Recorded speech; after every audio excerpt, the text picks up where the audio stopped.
स्वागत है आपका। इस प्लेलिस्ट में हम साइंस के चैप्टर नंबर 2 के एनसीईआरटी क्वेश्चंस को डिस्कस कर रहे हैं। एक्स्ट्रा क्वेश्चंस के लिए और सैंपल पेपर्स के लिए अलग प्लेलिस्ट है।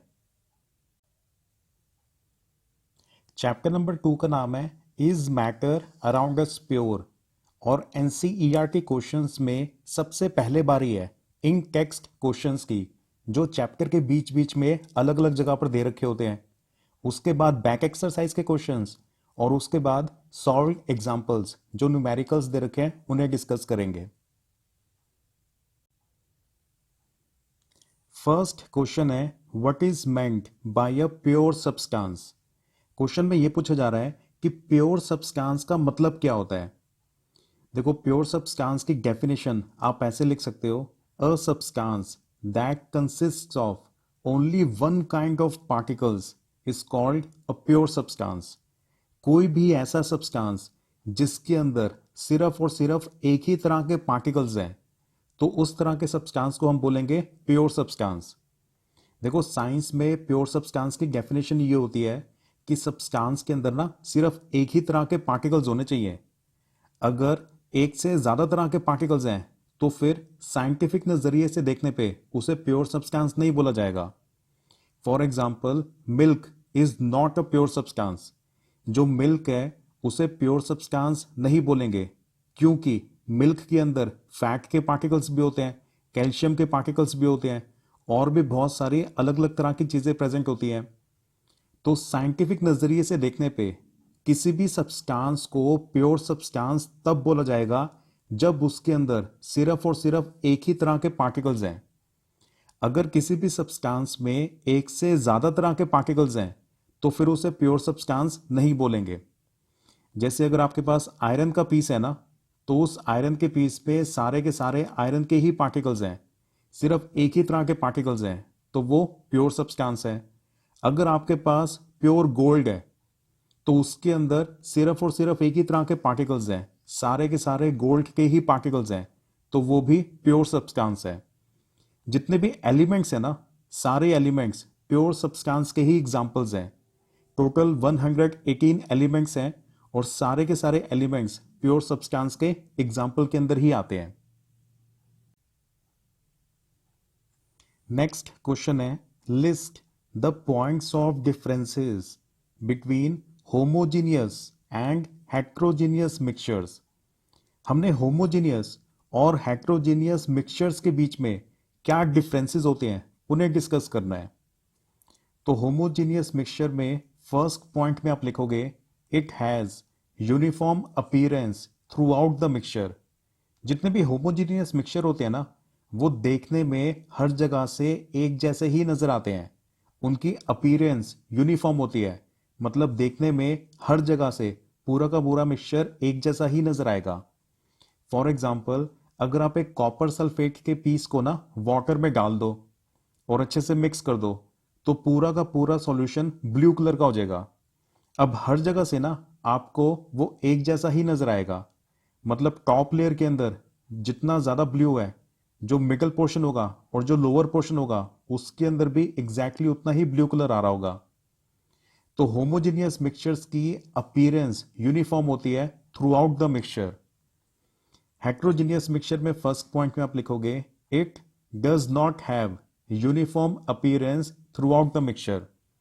हेट्रोजीनियस मिक्सचर की अपीयरेंस यूनिफॉर्म नहीं होती है, मतलब वो हर जगह से दिखने में एक जैसे नहीं होते हैं।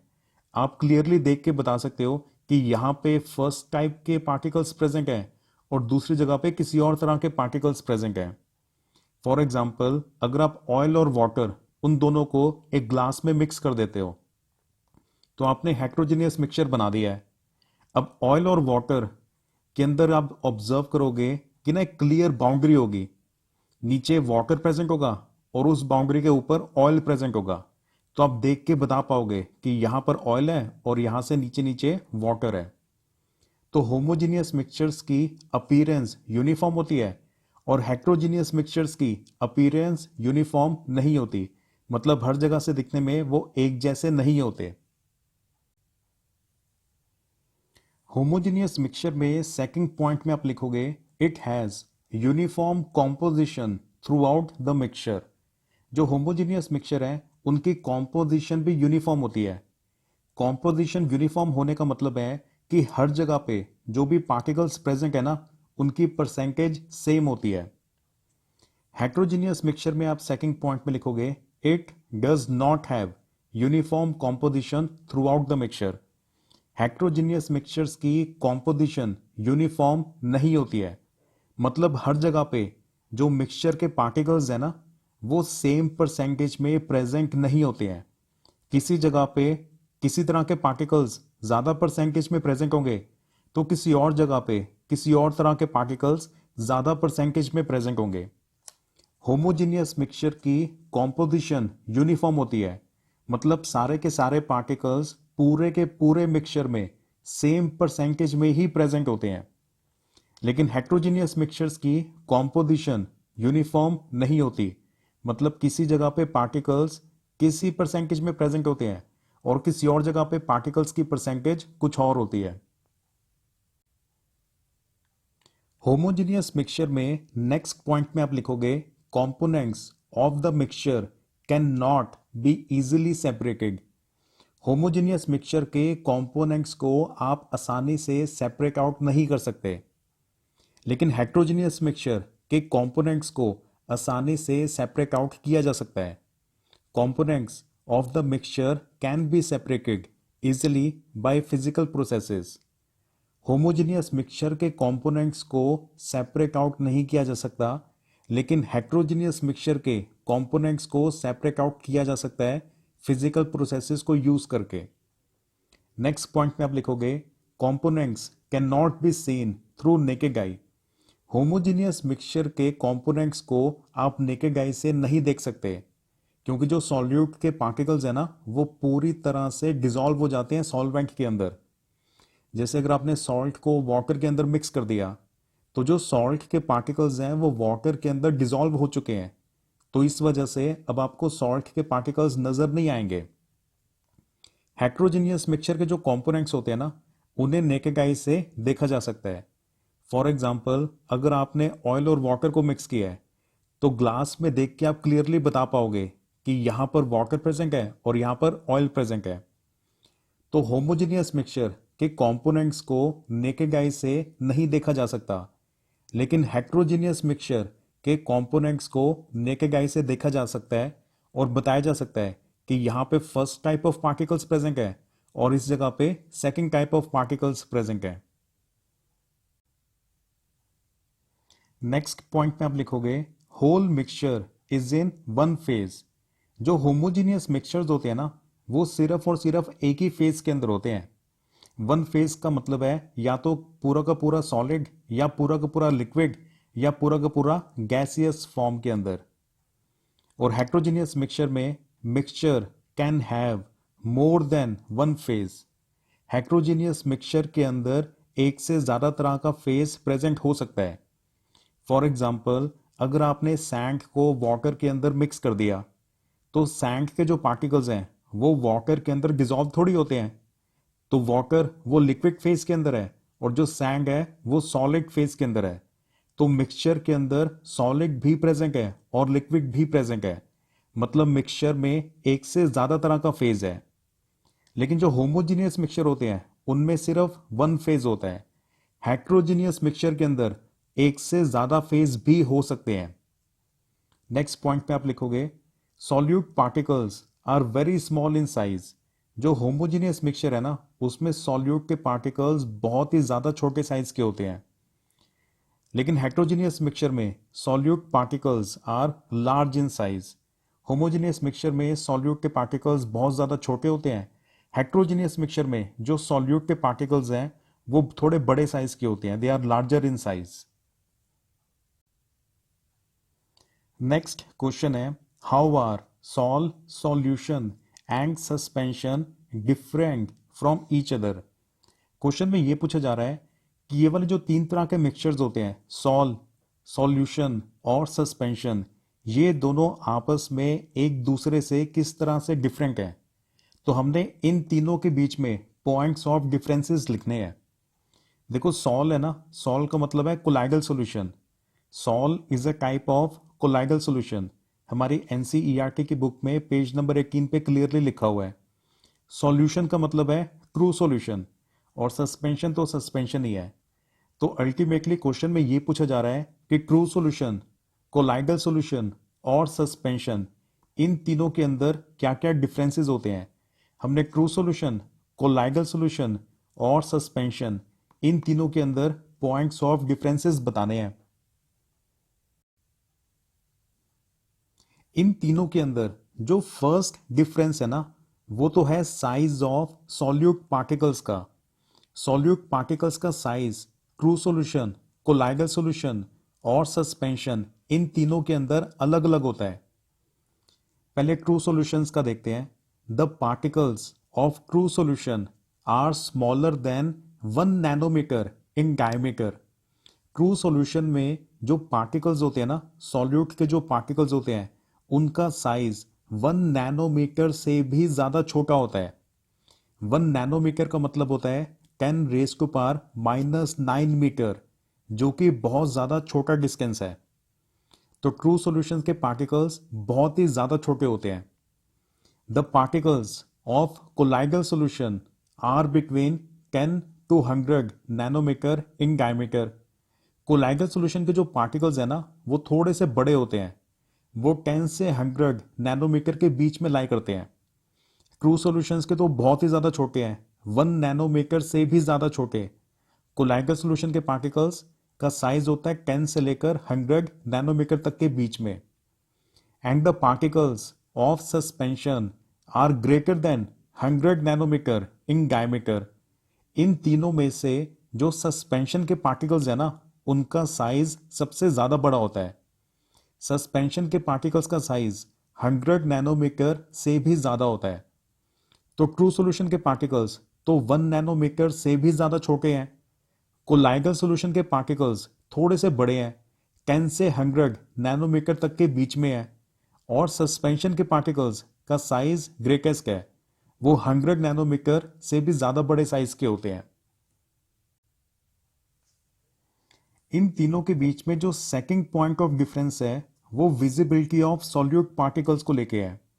The particles of true solution are not visible to the naked eye and are not visible even under a microscope.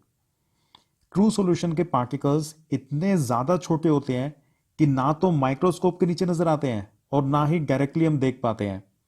अगर माइक्रोस्कोप से ही नहीं देख पा रहे तो फिर डायरेक्टली नेकेड आई से तो देख पाने का कोई सवाल ही नहीं है। ट्रू सॉल्यूशन के पार्टिकल्स इतने ज्यादा छोटे होते हैं, 1 नैनोमीटर से भी ज्यादा छोटे होते हैं, जिसकी वजह से ना तो हम उन्हें डायरेक्टली देख पाते हैं और ना ही माइक्रोस्कोप के नीचे भी उन्हें देख पाते हैं। The particles of colloidal solution can not be seen through naked eye but they are visible under a microscope. Colloidal solution के पार्टिकल्स भी नेकेड आई से तो नजर नहीं आते, लेकिन माइक्रोस्कोप के नीचे हम उन्हें देख पाएंगे। माइक्रोस्कोप के नीचे वो विजिबल होते हैं। ट्रू सॉल्यूशन के पार्टिकल्स तो ना तो डायरेक्टली देख पाते हैं, ना ही माइक्रोस्कोप के नीचे ऑब्जर्व किए जा सकते हैं। लेकिन कोलाइडल सॉल्यूशन के पार्टिकल्स को डायरेक्टली आप नेकेड आई से तो नहीं देख सकते, लेकिन माइक्रोस्कोप के नीचे they are visible. The particles of suspension are visible to the naked eye. Suspension के पार्टिकल्स का साइज ना बड़ा होता है, जिसकी वजह से वो तो हमें डायरेक्टली नेकेड आई से ही नजर आ जाएंगे। इन तीनों के बीच में जो थर्ड डिफरेंस है, वो है टाइप ऑफ मिक्सचर का। True solutions are homogeneous, they have uniform appearance and composition throughout the mixture. जो ट्रू सॉल्यूशंस है ना, वो होमोजीनियस होते हैं, और होमोजीनियस होने की वजह से उनकी अपीयरेंस भी यूनिफॉर्म होती है, मतलब सेम होती है। हर जगह से देखने में वो एक जैसे ही नजर आएंगे, और उनकी कॉम्पोजिशन भी यूनिफॉर्म होती है। कॉम्पोजिशन भी पूरे के पूरे मिक्सचर में सेम होती है, मतलब हर जगह पर पार्टिकल्स सेम परसेंटेज के अंदर ही प्रेजेंट होते हैं। जो ट्रू सॉल्यूशंस हैं वो होमोजीनियस मिक्सचर होते हैं। जितने भी ट्रू सॉल्यूशंस हैं वो सारे होमोजीनियस होते हैं, जिसकी वजह से उनकी अपीयरेंस और उनकी कॉम्पोजिशन पूरे के पूरे मिक्सचर में सेम होती है। Colloidal solutions appear to be homogeneous but are actually heterogeneous. They have variable composition. जो कोलाइडल सॉल्यूशन है ना, दिखने में ऐसा लगता है कि वो होमोजीनियस है, लेकिन एक्चुअल के अंदर वो हेट्रोजीनियस होते हैं। जो कोलाइडल सॉल्यूशंस हैं, they appear to be homogeneous but are actually heterogeneous. Colloidal solutions देखने में ऐसा लगता है कि होमोजीनियस है, लेकिन एक्चुअल के अंदर वो हेट्रोजीनियस होता है। दे हैव वेरिएबल कॉम्पोजिशन। उनकी कॉम्पोजिशन सेम नहीं होती है। अलग अलग जगह पे पार्टिकल्स अलग अलग परसेंटेज के अंदर प्रेजेंट होते हैं। पूरे के पूरे मिक्सचर में हर जगह पे पार्टिकल्स सेम परसेंटेज में प्रेजेंट नहीं होते। कोलाइडल सॉल्यूशन का सबसे बेस्ट एग्जांपल है मिल्क। देखो, मिल्क देखने में ना हर जगह से एक जैसा ही लगता होता है। देखने में ऐसा लगता है कि वो होमोजीनियस है, लेकिन एक्चुअल के अंदर it is a heterogeneous mixture. उसकी कॉम्पोजिशन भी वेरिएबल होती है, हर जगह पर सेम नहीं होती है। नेक्स्ट पॉइंट में आप लिखोगे suspension is a heterogeneous mixture. Suspension तो हेट्रोजीनियस मिक्सचर होता है और देखकर भी क्लियरली पता चल जाता है कि ये हेट्रोजीनियस मिक्सचर है। तो सबसे पहले था ट्रू सॉल्यूशन, वो होते हैं होमोजीनियस। उसके बाद था कोलाइडल सॉल्यूशन, वो ऐसा लगता है कि होमोजीनियस है, लेकिन एक्चुअल के अंदर वो हेट्रोजीनियस होता है। और सस्पेंशन, वो तो देखकर क्लियरली पता चल जाता है कि हेट्रोजीनियस मिक्सचर है और होता भी हेट्रोजीनियस मिक्सचर ही है। और इन तीनों के बीच में जो नेक्स्ट पॉइंट ऑफ डिफरेंस है वो मिक्सचर की अपीयरेंस को लेके है। True solutions are clear and transparent. जितने भी ट्रू सॉल्यूशंस होते हैं वो सारे के सारे एकदम क्लियर सॉल्यूशंस होते हैं और ट्रांसपेरेंट होते हैं। मतलब लाइट उनको क्रॉस करके जा सकती है, हम उनके आर पार देख सकते हैं। Colloidal solutions are translucent. Colloidal solutions translucent होते हैं। इसका मतलब एकदम क्लियर ट्रांसपेरेंट तो नहीं होते, उनके आर पार क्लियरली नजर नहीं आएगा, लेकिन थोड़ा सा धुंधला नजर आ जाता है। Suspension is an opaque mixture. जो सस्पेंशन होते हैं ना वो ओपेक होते हैं। लाइट सस्पेंशन को क्रॉस करके ट्रैवल नहीं कर सकती है, तो सस्पेंशन के आर पार आप नहीं देख सकते। ट्रू सॉल्यूशंस क्लियर और ट्रांसपेरेंट होते हैं, तो लाइट ट्रू सॉल्यूशंस को क्रॉस करके ट्रैवल कर सकती है, तो उनके आर पार हम देख सकते हैं। कोलाइडल सॉल्यूशंस ट्रांसलूसेंट होते हैं। ट्रांसलूसेंट होने की वजह से उनके आर पार क्लियरली नजर नहीं आता, लेकिन थोड़ा सा धुंधला नजर आता है। सस्पेंशंस तो ओपेक होते हैं। ओपेक होने की वजह से लाइट उन्हें क्रॉस नहीं कर सकती है, तो इनके आर पार तो आप बिल्कुल भी नहीं देख पाओगे। इन तीनों के बीच में जो नेक्स्ट पॉइंट ऑफ डिफरेंस है वो मिक्सचर की फिल्टरेबिलिटी को लेके है। The particles of a true solution can pass through filter paper and also through parchment paper. जो ट्रू सॉल्यूशन के पार्टिकल्स होते हैं ना वो तो इतने ज़्यादा छोटे होते हैं कि फिल्टर पेपर में से तो पास हो ही जाते हैं, जो पार्चमेंट पेपर है उसमें से भी पास हो जाते हैं। जो सेमी परमेबल मेम्ब्रेन होती है ना, मतलब parchment paper is a type of semi permeable membrane. Filter paper में जो पोर्स हैं वो काफ़ी ज़्यादा छोटे होते हैं। पार्चमेंट पेपर में जो पोर्स होते हैं वो फिल्टर पेपर के पोर्स से भी काफ़ी ज़्यादा छोटे होते हैं। तो ट्रू सॉल्यूशंस फिल्टर पेपर में से पास हो जाते हैं, पार्चमेंट पेपर में से भी पास हो जाते हैं। और अगर पार्चमेंट पेपर की जगह पे सेमी परमेबल मेम्ब्रेन लिखा हो तो उसमें से भी पास हो जाते हैं। जो पार्चमेंट पेपर है ना, it is a type of semi permeable membrane. The particles of colloidal solution can pass through filter paper but not through parchment paper. Colloidal solution के पार्टिकल्स भी फिल्टर पेपर में से तो पास हो जाएंगे, लेकिन पार्चमेंट पेपर में से पास नहीं हो पाएंगे। फिल्टर पेपर में से तो पास हो जाएंगे, लेकिन सेमी परमेबल मेम्ब्रेन में से पास नहीं हो पाएंगे, क्योंकि कोलाइडल सॉल्यूशन के पार्टिकल्स का साइज थोड़ा सा बड़ा होता है as compare to true solutions. Particles of suspension can not pass through filter paper. जो सस्पेंशन के पार्टिकल्स है ना वो तो फिल्टर पेपर में से भी पास नहीं हो पाएंगे, तो पार्चमेंट पेपर का तो सवाल ही पैदा नहीं होता। तो ट्रू सॉल्यूशन के पार्टिकल्स दोनों में से पास हो जाते हैं, फिल्टर पेपर में से भी पास हो जाते हैं और पार्चमेंट पेपर में से भी पास हो जाते हैं। कोलाइडल सॉल्यूशन के पार्टिकल्स सिर्फ फिल्टर पेपर में से पास हो पाते हैं, पार्चमेंट पेपर या सेमी परमेबल मेम्ब्रेन में से पास नहीं हो पाते। और सस्पेंशन के पार्टिकल्स, सस्पेंशन में जो सॉल्यूट के पार्टिकल्स प्रेजेंट हैं वो तो फिल्टर पेपर में से ही पास नहीं हो पा रहे, तो पार्चमेंट पेपर के जो पोर्स हैं वो तो और भी ज्यादा छोटे होते हैं, तो उसमें से भी पास नहीं हो पाएंगे। नेक्स्ट डिफरेंस है स्टेबिलिटी ऑफ द सॉल्यूशन को लेके। True solutions are stable. Particles of true solution do not settle down on standing. जो ट्रू सॉल्यूशन है ना वो एक स्टेबल मिक्सचर होता है, एक स्टेबल सॉल्यूशन होता है। तो ट्रू सॉल्यूशन के पार्टिकल्स नीचे नहीं बैठेंगे, चाहे आप जितनी मर्जी देर के लिए ट्रू सॉल्यूशन को अनडिस्टर्ब छोड़ दो। फॉर एग्जाम्पल, सपोज आपने ये मिक्सचर बनाया कॉपर सल्फेट इन वाटर का।